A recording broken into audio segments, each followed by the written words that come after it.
প্যান্ডেলের ভিতরে যে 3 বোন আছেন, আপনারা আমি যা বলবো আপনারা তা উচ্চারণ করবেন। হাত ধরতে হবে, একটু জোরে জোরে বলতে হবে। লা ইলাহা ইল্লাল্লাহু মুহাম্মাদুর রাসূলুল্লাহ।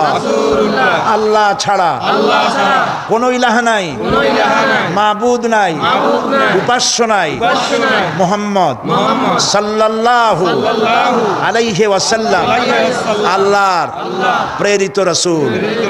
আশহাদু আন লা ইলাহা ইল্লাল্লাহু ওয়াহদাহু লা শারীকা লাহু ওয়া আশহাদু আন্না মুহাম্মাদান আবদুহু ওয়া রাসূলুহু।